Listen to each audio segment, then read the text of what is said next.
All right, so the big meeting with House Speaker Kevin McCarthy and President Biden is tomorrow.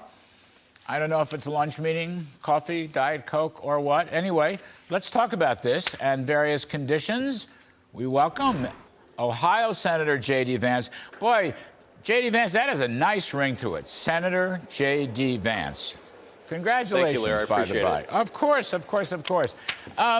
So, Senator, let me just ask you, Biden is going to propose two ultimatums, if you will. Let me go one by one. First, he will insist, Biden will insist that the Speaker commit to the bedrock principle that the United States will never default on its financial obligations.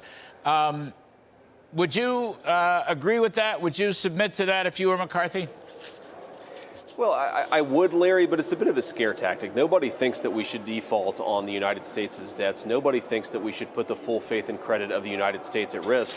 What we think is that in addition to paying the country's debts, we should put the country back on a pathway to fiscal sanity. That's a very simple proposition. And the fact that Biden is scare tacting over defaulting on the debt shows that this isn't yet a serious proposal or set of negotiations from the president. It's a red herring, isn't it? I mean, really, it's just a distraction.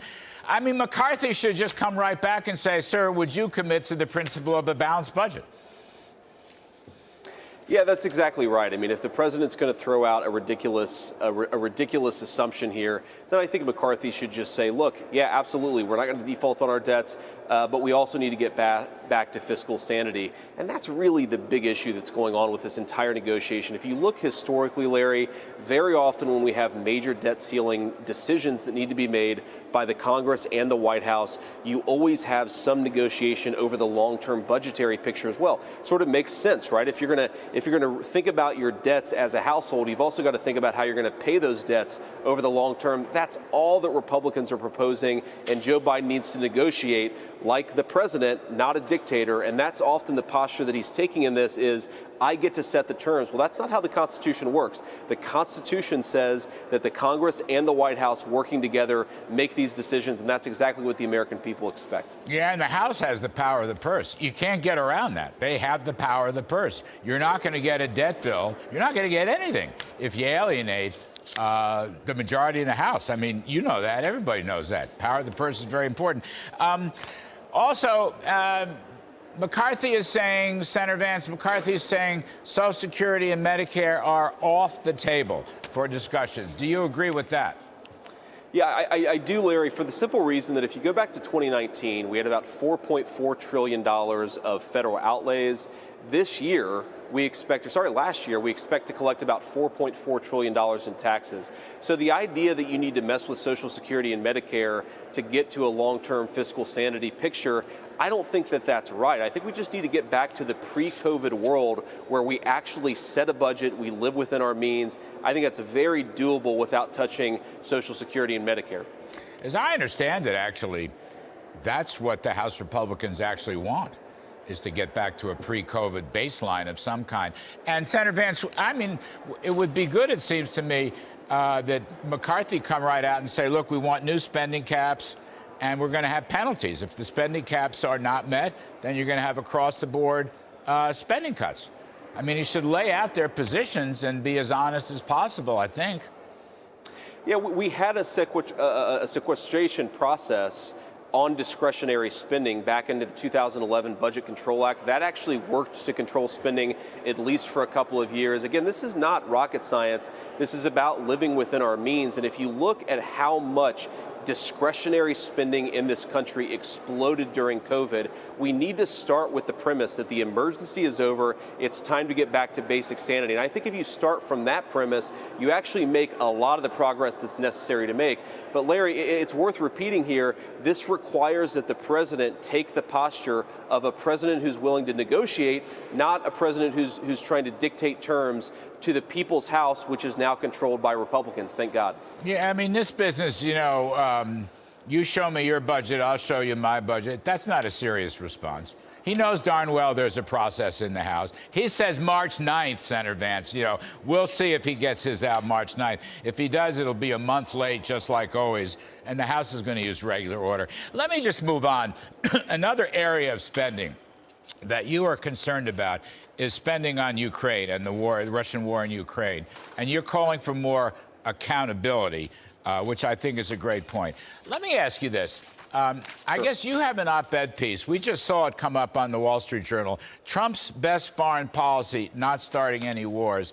And Senator Vance, former President Trump himself has been talking about how if he were president, if he were there, he would negotiate a peace, and that more war is futile. And you don't address that particularly in your op-ed piece, but I just wonder, you know, there's no discussion about negotiating a peace or when is this going to end or how much money is this going to be. You know, we're into them for over $100 billion a year. I basically have been a supporter. I'll just say that up front. But like a lot of people, I don't know how long this is going to go. What do you think about that? Negotiating a peace, using diplomacy as well as the battlefield. Well, I think President Trump is exactly right about that. We need to negotiate a peace, Larry.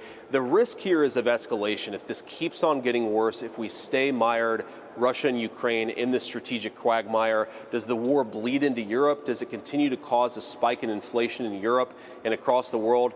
And I think President Trump's argument is very simple. Whether you think Vladimir Putin is a bad guy or not, and I think all of us agree he is a bad guy. He should not have invaded Ukraine in the first place, but that's not the issue. The issue is what is in America's best national security interest. Sometimes that requires that you negotiate with people who aren't great people. We have a lot of allies that don't agree with our values, but they're allies because they serve our interests. We can sit at a table with Vladimir Putin. We can tell him he should have never started this war in the first place, but we can also get to a negotiated settlement that ensures Ukraine isn't totally destroyed and also prevents the risk of escalation. And I think that's exactly the right posture. Unfortunately, Joe Biden seems totally invested in continual escalation here. It's not in our national interest, and I'm glad that President Trump finally, somebody in a position of national leadership said it's time to start the negotiation process. We don't want this to go on forever. You know, it's just interesting as the last thought, Senator Vance, and I appreciate what you just said. President Biden was very late to the party, you may recall. His early diplomacy basically failed. Russia went in anyway, and the United States wasn't really ready. He was always a day late and a dollar short. But Biden, over time, and his crowd has become the biggest hawks and the biggest spenders, and we may be draining our military resources that could adversely affect our relationship with China and China invading Taiwan. I mean, that's a point, too. I'll give you the last word on that, but it's something that has occurred to me, and I'm sure lots of other people. Larry, this is maybe the single most important issue here. If you look at the leadership of the Biden administration, they're saying that eventually, in the next few months, maybe 6 months, we're going to have to start making decisions between investing in our own military or continuing to supply arms and munitions to the Ukrainians. That is not a hard choice. Our number one obligation is to our own troops so they can do the job of keeping us safe. If we have, God forbid, China invading Taiwan or doing something else that requires an American military response, we may not have the capacity to respond the way that we need to because of how we've conducted ourselves over the last couple of years. We've got to get smarter. We've got to get better. We've got to reshore our own industrial capacity so that we can make arms and munitions here in this country. And we've got to make sure that we're focusing on China, Larry, because I think that's the real threat. Senator J.D. Vance of Ohio, thank you, sir. We appreciate it very, very much.